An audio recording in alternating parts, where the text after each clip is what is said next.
खैबर पख्तूनख्वा में टीटीपी की वापसी के हवाले से जो तशवीशनाक खबरें सामने आ रही हैं उसके ऊपर हुकूमत क्या कर रही है, उसकी सीरियसनेस का आप अंदाज़ा इस बात से लगा लें कि आज इस मुल्क में जो डिफेंस मिनिस्टर ने पार्लियामेंट के अंदर खड़े होकर सवालात पूछे, उन्होंने जो कौमी सलामती को ख़तरात लाक हैं उनका जिक्र किया, साथ साथ ये भी कहा कि भाई ये 13 साल पुराना जो सिलसिला है ये दोबारा शुरू हो रहा है, इसके बारे में एक आला सतह का कोई रिजल्ट ढूंढना चाहिए है।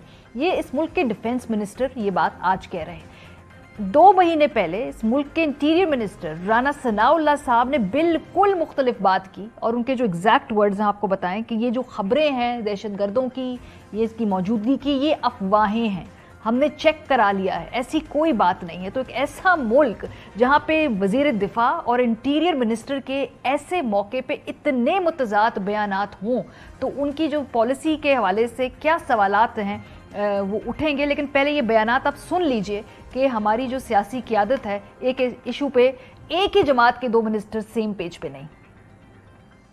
आपने ये बात की है कि सवाल में कोई दोबारा दहशतगर्द आना शुरू हो गए हैं, ऐसा बिल्कुल नहीं है, ये अफवाह है। हमारे जो सिक्योरिटी के अदारे हैं वो पूरी तरह से अलर्ट हैं। इंटरनल सिक्योरिटी जो है उसको पूरी तरह से जो है वो यकीनी बनाया जाए। सवात में जो कुछ हुआ आज 12-13 साल के वक्फे के बाद वहाँ पे वही सिलसिला जो है हो रहा है। वो आग जो है मेरे दामन को भी पकड़ सकती है। सिक्योरिटी के मामला जो हैं उनका एक परमानेंट हल निकालना चाहिए। हमारी इस बेरुखी और अदम तवज्जो की वजह से ऐसे हालात हमें दरपेश ना हो जिनमें मुल्क की वहदत को खतरा हो। प्राइम मिनिस्टर साहब को एट द हाईएस्ट लेवल जो है इसका कोई हल ढूंढा जाना चाहिए।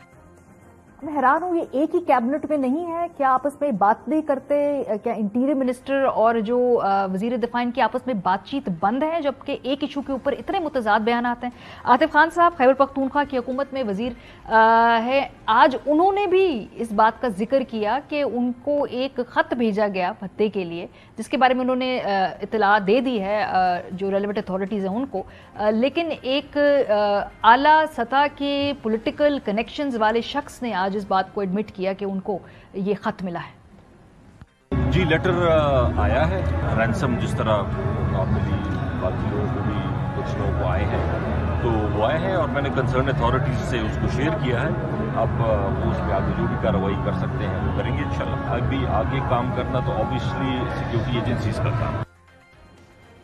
दिफाई तजियाकार आमिर राना साहब हमारे साथ मौजूद है। सर, मैंने ये बयानात सुना दिए, ख्वाजा आसिफ साहब ने आज जो सवालात उठाए बिल्कुल ठीक सवाल है। शहरी रहमान साहिबा ने भी आज बड़ी जो तकरीर की उसमें जो ट्रूथ एंड रिकन्सिलिएशन कमीशन की बात कर रही हैं बिल्कुल एक मुनासिब तजवीज़ है। राना सनाउल्लाह साहब 1 महीने पहले तक हमें कह रहे थे सबको कि भाई ऐसी तो कोई बात ही नहीं है, ये तो सेम पेज पे खुद है ही नहीं एक ही जमात के से ताल्लुक़ रखने वाले सीनियर मिनिस्टर्स। देखिए, बिल्कुल ये तो बहुत ही तशवीशनाक बात है कि ये वही सूरत हाल है जब 2006-07 के अंदर डेवलप हुई थी, जब रियासत के मुख्तलिफ इदारों के जो नुमाइंदे हैं वो बड़े मुतज़ाद बयानात दे रहे थे और डिनाई कर रहे थे कि पाकिस्तान के अंदर टेररिज्म की थ्रेट नहीं है। फिर अल्टीमेटली पार्लियामेंट को डिसाइड करना पड़ा था स्वात के अंदर ऑपरेशन के लिए और उसके लिए बहुत एफर्ट हुई थी और आपके इनके अंदर होगा कि पार्लियामेंट में और पार्लियामेंट के बाहर कंसेंसस डेवलप करने के लिए बड़ी एक्सरसाइज हुई थी। तो मेरा ख्याल है कि अभी जो सूरत हाल खासी सीरियस है और इस मसले को पोलिटिसाइज करने के बजाय जो हमारी सूबाई हुकूमतें हैं और वफाकी हुकूमत है और उसके अंदर जो मुतज़ाद आरा पाई जाती हैं उनके अंदर एक यगान गत पैदा करने की बड़ी अशद ज़रूरत है। और जब तक ये पैदा नहीं करेंगे तो मेरा ख्याल है कि जिस किस्म का चैलेंज डेवलप हो रहा है इसका कंपैरिजन जो है 2008 और 9 की सूरत हाल से किया जा सकता है। ये ना हो कि दोबारा से उसी किस्म की सूरत हाल पैदा हो। सिर्फ एक फ़र्क इस वक्त नज़र आ रहा है कि बेशक हमारी जो सियासी क़यादत जो है बहाम का शिकार है और हमारी जो फौजी क़यादत के अंदर भी अभी तक इसका कोई वाज़ेह रिस्पॉन्स अभी तक नहीं आया, लेकिन अवाम की तरफ से रिस्पॉन्स बड़ा वाज़ेह है कि इस मरतबा शायद वो मालाकंड और स्वात के रीजन को उस सूरत हाल से गुजरना नहीं देना चाहते। मेरा ख्याल है कि इस मरतबा इसको सियासत की नज़र नहीं होने देना चाहिए इस मसले को और यकसुई के साथ तमाम इदारों को और खा वो हुकूमत के अंदर हो, हुकूमत के बाहर हो, खा वो एस्टेब्लिशमेंट के अंदर हो, कम से कम इस मसले के ऊपर यकसुई होनी चाहिए जी। कि दहशत गर्दी के लिए और एक्सट्रीमिज्म के लिए कोई रास्ता पाकिस्तान में नहीं होगा। लेकिन आमिर साहब, अब इस वक्त इस सूरत हाल में इशू ये है कि केपी हुकूमत विफाक से बात करना नहीं चाहती। विफाक की हुकूमत के नुमाइंदे ये मौलाना फजल रहमान साहब कहते हैं कि हम गवर्नर राज लगा देंगे अगर ऐसे हालात कंट्रोल में ना आए। इसका फायदा किसे होगा? अगर सियासी क़ुव्वतें साथ बैठ के इसका कंसेंसस से नहीं निकाल पाएंगी तो कैसे हम ये इस खतरे को इस स्टेज पे रोक पाएंगे? देखिए, आपका सवाल का जवाब आपके सवाल के अंदर ही है कि जब तक हम कंसेंसस डेवलप नहीं करेंगे तो तब तक इस खतरे का मुकाबला नहीं किया जा सकता। इसकी वजूहात जो भी हो, हाँ वो इसके अंदर पीस टॉक्स की बात हो रही थी या जो भी कंसेशंस टीटीपी को मिली, लेकिन अब दोबारा से जो है वो सूरत हाल गंभीर होना शुरू हो गई है।